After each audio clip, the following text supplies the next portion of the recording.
Lección 9. El mago vive en estado de conocimiento. Este conocimiento dirige su propia satisfacción. El campo de la conciencia se organiza alrededor de nuestras intenciones. El conocimiento y la intención son fuerzas. Aquello que tenemos intención de hacer modifica el campo a nuestro favor. Las intenciones comprimidas en palabras encierran un poder mágico. El mago no trata de resolver el misterio de la vida, está aquí para vivirla. El joven Arturo tardó mucho tiempo en reconocer plenamente que había sido educado por un mago.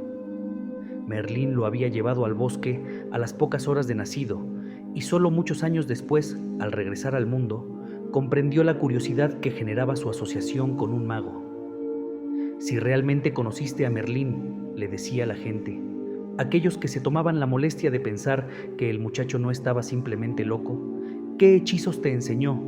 ¿Hechizos?, preguntaba Arturo. Encantamientos, conjuros, las palabras mágicas de las que Merlín obtiene su poder, decían, pensando que Arturo debía ser muy tonto o estar en algún estado de delirio. Merlín sí me hablaba acerca de las palabras, decía Arturo lentamente, reflexionando sobre la pregunta. Me decía que las palabras tienen poder, que cubren los secretos de la misma manera que las trampas cubren los pasadizos subterráneos. Tal explicación sonaba muy bien, pero no bastaba para aplacar la curiosidad de la gente. Todos querían saber cómo funcionaban en realidad los hechizos de Merlín. Bueno, contestaba Arturo, cuando yo era un bebé, recuerdo que Merlín me dijo, come. Cuando fui un poco mayor, me dijo, camina. Y si me quedaba despierto hasta muy tarde, me decía, duerme. Hasta donde sé, he venido comiendo, caminando y durmiendo desde entonces, de manera que esas palabras debieron ser conjuros muy poderosos. ¿No están de acuerdo? Nadie lo estaba. Todos se iban cavilando si ese muchacho estúpido, adoptado por Sir Héctor, llegaría a ser alguien algún día. Para comprender la lección. El poder de las palabras no radica en su significado superficial, sino en sus cualidades ocultas.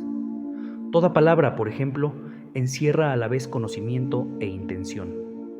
Estas dos cualidades son mágicas. La magia del conocimiento es que en unas pocas sílabas es posible reunir muchas capas de experiencia. De hecho, toda una historia. Pon a tu reino el nombre de Camelot, le aconsejó Merlín al muchacho antes de que se pusiera en marcha hacia el mundo. ¿Por qué?, preguntó Arturo. Es una palabra nueva que no necesita cargar con el peso de la historia como debe hacerlo Inglaterra, contestó Merlín. La gente te identificará con ella y todos te rodearán. Servirá de piedra de toque. En el instante mismo en que una persona la pronuncie, tu reino y todas tus hazañas se abrirán para ella, como si tocaran una palanca y se abriera la puerta de un gabinete lleno de tesoros. Lo cual demostró ser cierto. Todas las palabras más ricas del idioma abren pasadizos secretos de significado y conocimiento. Pero la segunda cualidad de las palabras, la intención, es todavía más poderosa. Merlín expresaba intención cuando, como cualquier otro padre, le decía a su niño que comiera, caminara y durmiera. Ha sido a través de estas palabras como todos hemos aprendido funciones importantes, pero ahora que las conocemos, ya no necesitamos de ellas. Ya no nos decimos a nosotros mismos que debemos comer, caminar o dormir. La intención de la palabra ha sido interiorizada y lo único que necesitamos es algo que nos la recuerde. Creo que me iré a dormir para que se produzca el resultado esperado. ¿Realmente es acertado decir que esto es un conjuro, como lo hizo Arturo? Sí, porque una vez que se absorbe la intención de una palabra, se crea un conjuro en forma de huella mental. La palabra escuela inmediatamente desencadena en toda persona la experiencia de los años escolares. El buen estudiante evocará las asociaciones de éxito y alabanza, mientras que el mal estudiante verá imágenes de fracaso y crítica. Toda nuestra vida está metida dentro de nosotros en forma de huellas que son activadas por las palabras. Los mortales están envueltos en palabras, de la misma manera en que las moscas quedan atrapadas en la tela de la araña, afirmaba Merlín. Solo que en su caso son a la vez araña y mosca, porque se aprisionan dentro de su propia tela. No cabe duda de que todos utilizamos nuestras propias palabras para establecer los hábitos que permiten que la vida continúe inconscientemente. Ya hemos mencionado el asunto de identificamos con los nombres y los rótulos. Estos, naturalmente, son palabras. Pero, ¿cuáles palabras nos permitirán romper los viejos hábitos y liberamos de las identificaciones restringidas? Si toda palabra imprime una huella en la mente, ¿acaso son limitantes todas y cada una de las palabras? La paradoja de las palabras, dijo Merlín, es que se deben utilizar para crear disciplina y entrenamiento. Caminar, hablar, leer, todas estas son funciones de las cuales carece un bebé. La madre y el padre deben encargarse de educar al niño acerca de las cosas del mundo, lo cual hacen por medio de palabras. El problema es que las palabras también tienen significados psicológicos. A través de las palabras, los padres hacen que los niños se sientan bien o mal, buenos o malos. Las expresiones más poderosas que cualquier persona puede utilizar son el sí y el no. El efecto de estas dos sílabas puede levantar fronteras o eliminarías. Todo aquello que crees que puedes hacer lleva un sí encerrado en alguna parte, generalmente pronunciado por un progenitor o un maestro en el pasado lejano. Todo aquello que crees que no puedes hacer lleva un no escondido, proveniente de las mismas fuentes. ¿Eso por qué es una paradoja?, preguntó Arturo. Porque aunque las palabras nos dicen quiénes somos, de todas maneras somos más de lo que ellas pueden expresar. Independientemente de cuán poderoso sea el conjuro de las palabras, las personas pueden cambiar. El poder de las palabras puede crear algo nuevo, no solo un límite.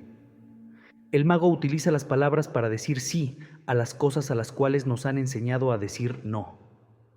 En un nivel, eso es lo que hace este libro: tejer un mundo de significados completamente nuevos, para reemplazar los viejos con los que todos hemos crecido. Pero aquí hay un misterio más profundo. Las palabras encierran a la vez conocimiento e intención. Por lo tanto, enmarcar una intención en palabras es el primer paso para cerciorarse de que se haga realidad. Dos buenos ejemplos de esto son la oración y la afirmación. Afirmar cosas como soy bueno o rezar a Dios diciendo permite que me cure son actos que van mucho más allá de la simple expresión verbal de un pensamiento. Siempre que una palabra está respaldada por una intención, entra en el campo de la conciencia en forma de mensaje o petición. El universo está siendo notificado de que tenemos un determinado deseo. No se necesita más que eso para que los deseos se hagan realidad, porque la capacidad de ejecución de la conciencia universal es infinita. Todos los mensajes son escuchados y obedecidos. Los mortales y los magos no son tan distintos como piensas, dijo Merlín. Ambos envían sus deseos al campo esperando una respuesta, pero en el caso de los mortales, los mensajes son confusos y enredados. En el caso de los magos, son transparentes como el cristal.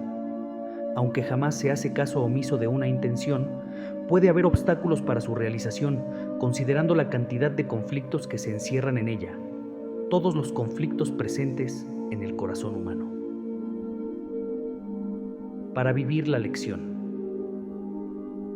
Vivir esta lección implica reconocer que todas las intenciones producen un resultado. Un mago es alguien que sabe con exactitud cómo inyectar las intenciones en el campo y esperar a que se tornen realidad. El resto de nosotros no tenemos ese grado de conciencia. También enviamos constantemente nuestras intenciones al campo, pero de manera inconsciente. Nuestros deseos son aleatorios o repetitivos u obsesivos, todo lo cual no es más que desperdicio de energía. Ustedes los mortales suponen que tienen que trabajar para hacer realidad sus sueños, decía Merlín, cuando la verdad es que la mayor parte del trabajo que se ufanan de realizar les impide realizar sus sueños. Desde el punto de vista del mago, cuanto menor el esfuerzo, mejor. En sus enseñanzas, los magos les muestran a sus pupilos cómo pensar de una manera más ordenada, consciente y eficaz. Para hacerlo, es necesario eliminar primero los hábitos de pensamiento que obstaculizan la capacidad del universo para hacer realidad los deseos. Imaginemos que la mente es un transmisor de radio con el cual bombardeamos el campo con mensajes. Si nos sentamos en silencio a observar la mente, nos daremos cuenta que está llena de señales contradictorias. Dudamos acerca de las cosas que deseamos. Tampoco estamos totalmente seguros acerca del tipo de persona en que deseamos convertirnos. De la misma manera, la mente está llena de repeticiones inútiles. Se calcula que el 90% de los pensamientos que tiene una persona en un día son los mismos del día anterior. Esto se debe a que somos criaturas de costumbre, preocupación y obsesión. Por último, la mente está llena de estática inconsciente, la cual se remonta hasta las profundidades mismas de la memoria infantil. Es probable que prestemos atención únicamente a nuestros pensamientos conscientes, deseados, pero en el fondo, la mente inconsciente vive martillando sus esperanzas frustradas, sus viejos temores y deseos. En otras palabras, todas aquellas cosas que aparentemente no se hicieron realidad en el pasado. Las intenciones son simples deseos y los deseos van ligados a las necesidades. Por lo tanto, toda esa actividad de la mente que no se satisface se compone de viejas necesidades insatisfechas. Miles de veces hemos pensado quiero o deseo o espero sin que pase nada, y si pasa, ocurren cosas menos deseables. Me gustaría barrer tu cerebro, refunfuñó Merlín una vez en que Arturo se comportaba de manera bastante confusa. Tu pensamiento debería ser una corriente transparente, pero es como una guerra. ¿Por qué no puedes barrer mi cerebro?, preguntó Arturo cándidamente. Porque todas las personas y todo lo que hay en él eres tú. Merlín suspiró. Te has convertido en todos esos conflictos rancios, repetitivos, y ellos no desaparecerán sino cuando cambies. El primer paso hacia el cambio es el reconocimiento. Reconocer que al menos unas cuantas esperanzas y unos cuantos deseos sí se han hecho realidad en nuestra vida. Una persona nos ha llamado justo cuando necesitábamos hablar con ella. Nos ha llegado ayuda de donde menos la esperábamos. Nuestras oraciones han sido escuchadas. Todo eso sucede en el campo. Cuando tenemos una intención y la enviamos al campo de la conciencia universal, en realidad estamos hablando con nosotros mismos en otra forma. Como remitentes del mensaje, somos individuos que vivimos aquí, en el tiempo y el espacio, pero también somos los destinatarios del mensaje en nuestra calidad del yo superior que domina sobre nuestra identidad espacial y temporal. Y, más aún, somos también el medio del mensaje, la conciencia pura misma. Con el fin debemos reconocer que poseemos estos tres aspectos: remitentes, destinatarios y medios. Hay muchas variaciones de este tema. Somos el deseo, quien desea y quien concede el deseo. Somos el observador, el observado y el proceso de observar. Este triple estado se conoce como unidad. Así, enviar una intención al campo y recibir una respuesta no es algo que exija esfuerzo. En nuestra naturaleza unificada, lo único que hacemos es cumplir nuestras intenciones. Ese es nuestro oficio de tiempo completo. No existe un solo pensamiento que no produzca un resultado. El problema es que todos pasamos por alto los resultados demasiado sutiles, que no se acomodan a nuestras metas inmediatas o no coinciden con aquello que, según nuestro ego, debería suceder. Ustedes los mortales viven en el mundo del debería y el qué tal si, decía Merlín. Yo vivo en el mundo de lo que es. Cuando aprendemos a acallar la mente y a desintoxicaría de todos sus conflictos de vieja data, se revela ante nosotros la realidad simple del funcionamiento del universo, lo que es. Hablaremos más de eso en la tercera parte de este libro. Por ahora, dedique un poco de tiempo todos los días a tomar nota del contenido de su mente. Este acto de tomar nota, aunque muy simple, es uno de los pasos más poderosos para efectuar el cambio. No podemos cambiar lo que no vemos. Es probable que a su ego no le agrade admitir que está lleno de negación, conflicto, intenciones contradictorias, vergüenza, culpa y todas las demás confusiones que obnubilan a la mente y le impiden ver la realidad de lo que es. En efecto, el ego se enorgullece de su capacidad para ocultarle a usted esas cosas, so pretexto de evitarle el sufrimiento que experimentaría al ver sus errores, faltas y pecados.